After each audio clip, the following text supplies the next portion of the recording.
Hi, welcome to Author Straight Talk with Sarah Gertis. My name is Chuck, that is Sarah, and we are so glad you're here. Today, we're going to talk about genres, trends, or writing for yourself. So, Sarah, let's talk about genres first. What in the world?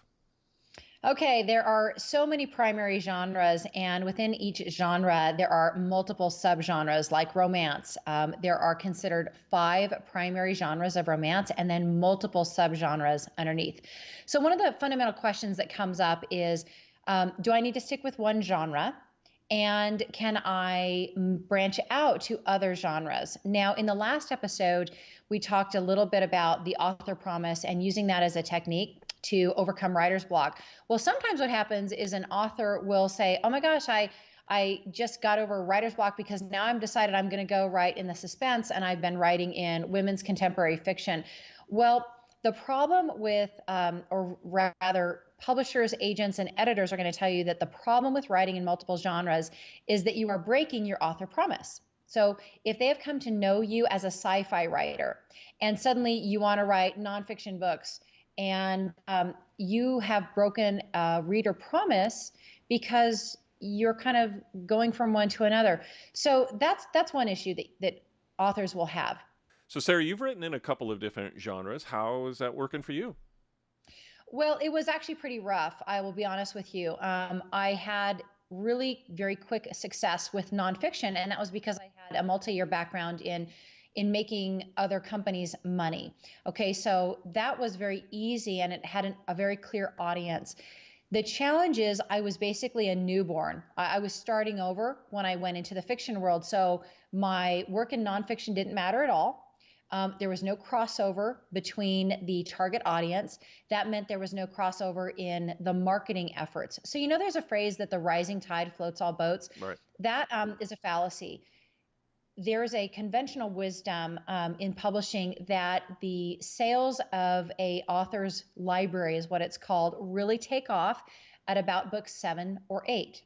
Kind of goes up like a hockey stick, okay?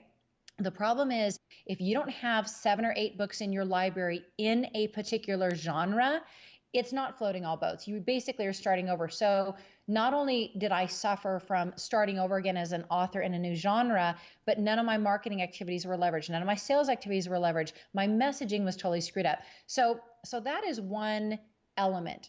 The other element, which is even more important, if you can believe it, is that nobody in your circle is going to be the same. So for an example, my nonfiction agent doesn't rep fiction work.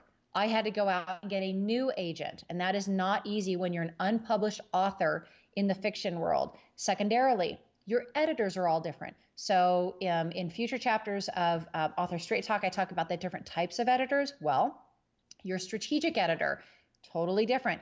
For sci-fi, for romance, for women's contemporary fiction, for action adventure, those are different editors with a different skill set and a different eye for those genres. So when you're thinking about as an author, you can say, oh gosh, well, I'm talented. If you're in Hollywood, you can do a musical and you can act on the big screen. So what's the big deal?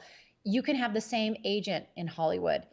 In the writing world, you have to have different agents, different editors, usually different publishing houses. So it is exponential in its effort. And I had no idea. So my younger Sarah was really, really naive. And I'm glad I was because it didn't stop me from writing. I only learned the impact the hard way. And it was very hard. So, if I'm reading between the lines, you're recommending, after all your years of experience, if you're going to be a writer, find the genre that you're most passionate about, that you feel like is your thing, and stay with it. Become that brand, and don't deviate. Correct? Yeah, and my one of my fiction agents did say that. He said, "Look, create your brand in that genre, go very deep." If you think about a great example is John Grisham, he really kind of helped co-create the lawyer suspense genre along with Scott Turow, and he wrote for many years in it. And then when he went out to nonfiction or created other books, the readers were really unhappy. And actually, I was one of those readers. It was before I'd started writing, and I was really grumpy about it. I'm like, why can't I love him writing these books? Why can't he just stick with it? It was like I didn't want Tom Hanks to go be a dramatic actor. I wanted him to just give me happy comedies because I wanted You've Got Mail, over and over. But creative people want to branch out, and You can't help that, but just be prepared going in that there's going to be resistance. Yeah, and again, I think you'll talk a little bit more in depth in the book when it comes out really soon as well. All right, so let's talk about trends. Let's talk about writing trends, author trends. Okay, so here's another trap. I fell into it years ago. Do I write to a trend? When the paranormal trend came about, when the vampire trend came about, those are not my genres. But as a person who always is thinking about sales and thinking about reader preferences, I admit that I chased some trends for a little while. And the problem with chasing trends is trends change, every season, every couple of years. And by the time publishers are looking for new authors in quote a genre. So let's think about, the vampire trend with Stephanie Meyer and then the paranormal trend. By the time an author says, okay, I'm going to go write and I'm going to chase this trend, they've already have their production schedules for the next 2 to 4 years. They're already done with it.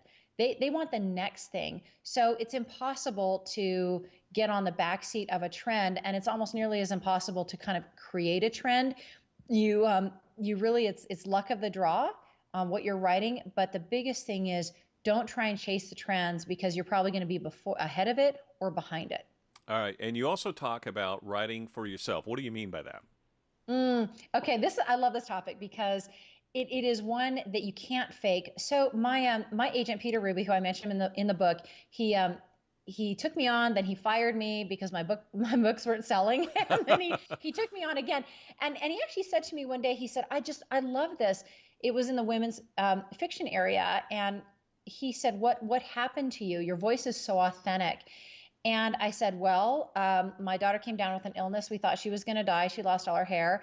And then I broke my foot in 6 places and I was laid up for 6 months and I had to have surgery. And then my brother killed himself. And I was so mentally bankrupt that the last thing I wanted to write was more nonfiction. And I didn't want to write action adventure. I literally wanted beach reading that I wasn't going to get embarrassed about. I didn't have to put a paper bag over it.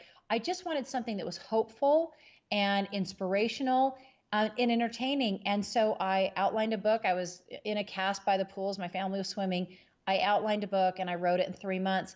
And Peter's reflection to me was, I have finally found my voice. And you have to imagine this is after 15 years of writing, and it was kind of depressing and hard to hear. But that voice, writing for yourself, he contended, and now I'm a firm believer that it's the only way for it to be authentic. If you're saying, okay, well, I'm writing in sci-fi, how does that work? Or I'm writing for Mission Impossible series, I'm not jumping off of buildings. Well, it means that the author needs to get so immersed in that character and in that scene and in that space that it becomes authentic. And that's the real key. If I were to summarize this conversation in this particular video on today's segment, it sounds to me like the takeaways for me as an aspiring author, if I were, would be write for yourself, find the genre that you can embrace and you can own, even if it's after going through breaking your foot and doing all the things that you've done. Right. Get in that lane and stay in that lane. Is that a fair assessment? Yeah, I love and I hate that phrase, stay in that lane. On one hand, it's wonderful. You need focus. You need to get to that destination. You can't just have a dream. You need to write one book, another book. You really need to have that library of 7 to 8 books. Okay, so I am unbending on this because I've seen it happen with my own sales. Literally, that is critical. Okay, but branch out from that lane. Don't go off the highway. Okay, don't go on a dirt road. Maybe just take the corner and branch out into something that is helpful for you and intriguing, but don't leave your loyal readers behind. There's not a lot that are going to follow you on that dirt road. It's going to be a net new paved road that you need to create for yourself. By the way, what was the title of the book that your agent said you finally found your voice? Which book was that?